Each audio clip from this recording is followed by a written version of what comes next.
নির্বাচন হতেই হবে, নির্বাচন হতেই হবে, নির্বাচন হতেই হবে, এর কোনো বিকল্প নেই। বেশি বাড়া ঠিক হবে না, তাহলে বিপদ আছে। যদি সামনের দিনগুলোতে আমরা ঐক্যবদ্ধ না থাকি, একটি এক্সক্লুসিভ নির্বাচন করতে না পারি, তাহলে বাংলাদেশের স্বাধীনতা সার্বভৌমত্ব রক্ষা করা কঠিন হবে। যত বড় ষড়যন্ত্রই হোক আর যত বড় ফ্যাসিস্টরা যত টাকা এখানে বিনিয়োগ করুক না কেন, নির্বাচন হতেই হবে, নির্বাচন হতেই হবে, নির্বাচন হতেই হবে, এর কোনো বিকল্প নেই। কেউ কেউ বিএনপিকে ঠেকানোর জন্য তারেক রহমান সাহেব যেন আগামী দিনের নেতৃত্বে, মানে দেশ পরিচালনার নেতৃত্বে না আসতে পারে, প্রধানমন্ত্রী না হতে পারে, এই বিবেচনায় ইলেকশন বন্ধ করতে চান, দেশে বিশৃঙ্খলা সৃষ্টি করতে চান।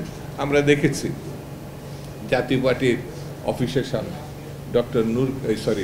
ভিপি নূরকে যেভাবে আঘাত করা হয়েছে, তারপর আমাদের জাগপার খন্দকার লুৎফরকে যেভাবে কুপানো হয়েছে, এর একটি মাত্র লক্ষ্য হচ্ছে আগামী নির্বাচনকে বাধাগ্রস্ত করা, বিঘ্নিত করা।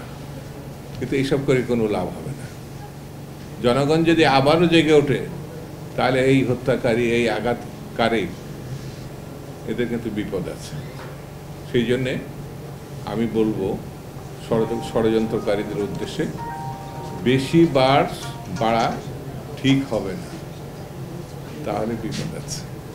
বন্ধুরা, আসুন আমরা ঐক্যবদ্ধ থাকি এবং দেশনেত্রী বেগম খালেদা জিয়া যেটা চেয়েছিলেন, তারেক রহমান সাহেব যেটা চেয়েছেন, 16 বছরের যে সংগ্রাম আন্দোলন, রাজপথে যে রক্ত, যে ত্যাগ, যে জুলুমকে মুখোমুখি হওয়া, সেটা তো শেষ হতে হবে এবং শেষ হওয়ার জন্যেই আমাদের ঐক্যবদ্ধ থাকতে হবে এবং দেশে একটি নির্বাচিত সরকার প্রতিষ্ঠা করতে হবে। সেই আহ্বান জানিয়ে সবাইকে ধন্যবাদ জানিয়ে আমি আমার বক্তব্য শেষ করছি। বাংলাদেশ জিন্দাবাদ।